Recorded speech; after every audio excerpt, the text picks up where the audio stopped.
Le 6 septembre 2016, en réunissant plus de 300 adhérents, militants et partenaires, la CFTC-CSFV a souhaité faire une rentrée sociale et syndicale à la fois sérieuse et ludique.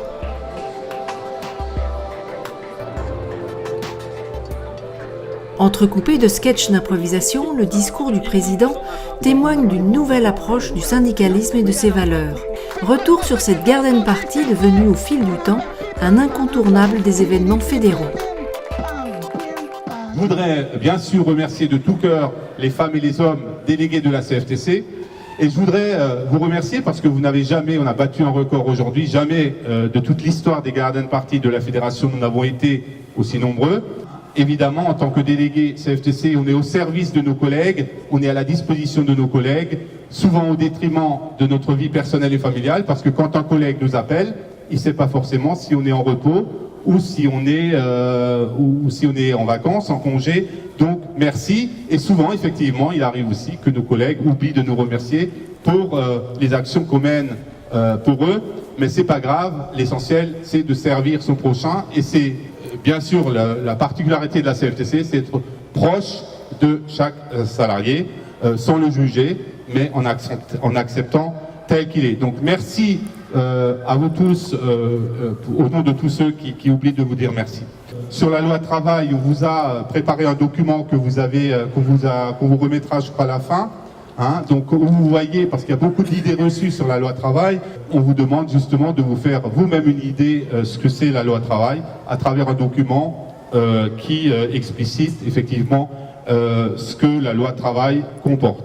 Cette loi travail élargit les possibilités données par la loi Fillon de 2008 de négocier en entreprise sur le temps de travail. La loi Fillon en 2008 le prévoyait déjà, on n'en a pas beaucoup parlé, c'est vrai, parce que la mayonnaise en tant que telle n'a pas vraiment prise. Là, avec la loi El Khomri, c'est très élargi, mais on verra si ça intéresse les entreprises ou pas. Je pense qu'il est prématuré pour savoir quelles sont les incidences qu'aura cette loi. En tout cas, la loi réaffirme le principe de la branche, elle la renforce même, et encore une fois, notre fédération l'appelle de ses voeux. Après, effectivement, il y a aussi un tas de choses qui sont défavorables de la loi travail qu'on n'a pas voulu, la simplification, la facilité, le licenciement économique, ça ne va pas dans la direction qu'on avait souhaité, mais nous ne sommes pas des parlementaires, nous sommes des syndicalistes, et il ne vous a pas échappé que les parlementaires nous reçoivent, nous écoutent, mais ne suivent pas, souvent. Il y a aussi le problème effectivement de la visite médicale qui n'est plus obligatoire. Et de plus, lorsqu'un salarié il souffre d'incapacité de travail, lorsqu'il est inapte à tout poste, il n'est plus nécessaire de lui proposer des solutions de reclassement, ce qui est quand même inadmissible. Une prise de conscience du droit à la déconnexion dans cette loi travail, très très important, parce qu'aujourd'hui, effectivement, les salariés, selon le poste qu'ils occupent, ils sont en permanence sollicités par leur employeur, par des mails, par des messages, par la technologie moderne le permet.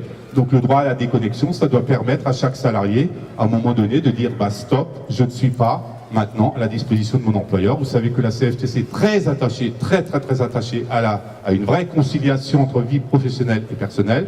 Donc ça, c'est un premier pas, mais qui ne va pas très loin, c'est un tout petit pas, mais au moins, on a au moins ces idées. Est-ce qu'il y a du gluten dans la loi travail? Alors c'est une excellente question.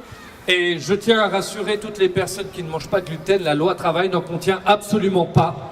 Existe-t-il une version 0 ou light de la loi travail? Alors non, mais j'ai l'impression quand même que vous confondez le Coca-Cola et la loi travail. Le seul point commun, c'est qu'on ne sait pas tout à fait ce qu'il y a vraiment dedans dans les deux. Nous sommes effectivement en train de mettre en place des démarches pour valoriser le syndicalisme, parce qu'on ne dit pas assez, ce qui va bien. Qu'on dise ce qui ne va pas, c'est normal. Mais les salariés doivent aussi voir ce qu'on apporte au quotidien, ce qu'on leur apporte au quotidien. Donc nous-mêmes, nous les syndicats, nous devons aussi apporter notre autocritique, faire notre autocritique, parce qu'il est trop facile de dire oui, les salariés n'aiment pas les syndicats, mais nous on se pose la question, que faisons-nous, nous, pour que les salariés nous aiment un peu plus? On parle des charges patronales, les entreprises ont besoin d'une baisse de charges et tout ça, mais personne ne parle des charges salariales. Donc nous, la CFTC, on met en avant en disant, ok, il y a peut-être un problème de charge patronale, mais il y a aussi un problème de charge salariale. Dans les autres pays en Europe, on en parle, pourquoi pas en France? On va écrire aux candidats à la présidentielle pour leur dire, eh oh, les salariés, ça existe. Il y en a 15 millions dans le privé en France, et il faut peut-être pas les oublier. Hein. Voilà. Il y a autre chose à mettre en place, c'est le statut de l'élu. Tous les politiques, à n'importe quel niveau que vous voulez, ont un statut. Et les représentants du personnel n'ont pas de statut, c'est inadmissible, il faut faire évoluer ça, et ça c'est des sujets qu'il faut traiter au cours de la campagne présidentielle, parce que si nous ne traitons pas, qui va les traiter? Monsieur Schmurtz, alors la première question c'est tout simplement, faut-il avoir 50 ans et une moustache pour être syndicaliste? Alors c'est une question qu'on nous pose souvent, Oui, évidemment. qui revient assez souvent aussi. Évidemment, ça n'est pas obligatoire, Non. mais sachez que la moustache vous rend quand même beaucoup plus crédible. Voilà. Mais je vois qu'il y a beaucoup de gens là qui ne portent pas la moustache. Est-ce que vous leur conseillez de... Alors je leur conseille de la laisser pousser. Pour les femmes passées 60 ans, ça arrivera naturellement. Le dernier sujet que je vais évoquer avec vous, et après je vous rassure, vous aurez droit à l'autre partie de la journée un peu plus conviviale, c'est les élections TPE. Vous savez qu'à la fin de l'année, vous ne le savez pas, si vous ne le savez pas, je vous invite à aller sur notre site ou sur le site de la Confédération.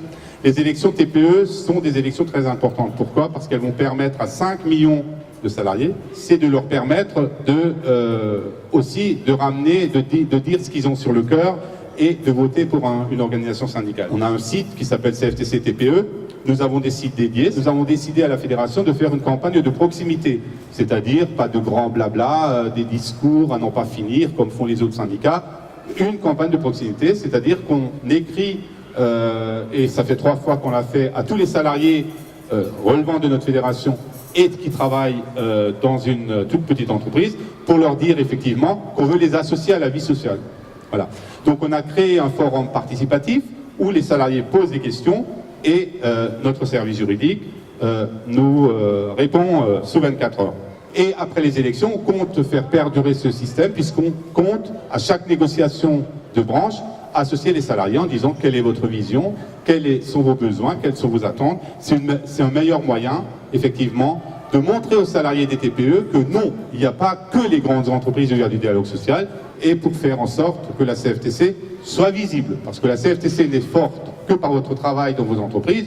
Si vous ne faites pas de travail dans l'entreprise, nous on ne sert à rien en fait, puisque nous n'est que le reflet du travail que vous faites, que nous faisons dans nos entreprises, puisque je rappelle aussi que nous ne sommes pas des salariés de la CFTC, mais des salariés aussi d'entreprise. Donc effectivement, nous avons besoin du concours de chacune et de chacun pour que vive la CFTC et pour qu'on ait une CFTC toujours plus forte en France, parce que effectivement, c'est une des conditions de la liberté syndicale. C'est ça ce que vous êtes dans vos entreprises, ce que nous sommes dans nos entreprises, et c'est bien ça ce qui fait notre force.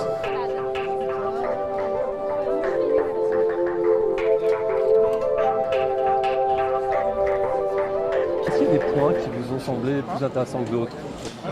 Par rapport à la visite médicale que je ne savais pas.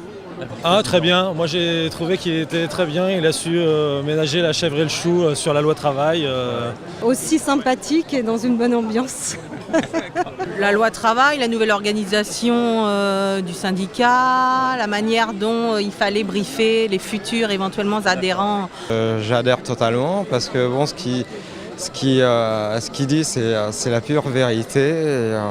J'adhère à la CFTC par rapport aux valeurs, comme il l'a expliqué déjà au départ, la valeur de la CFTC, parce que moi je me retrouve dedans, sur cette valeur-là, et le fait d'être toujours là présent pour nos collègues.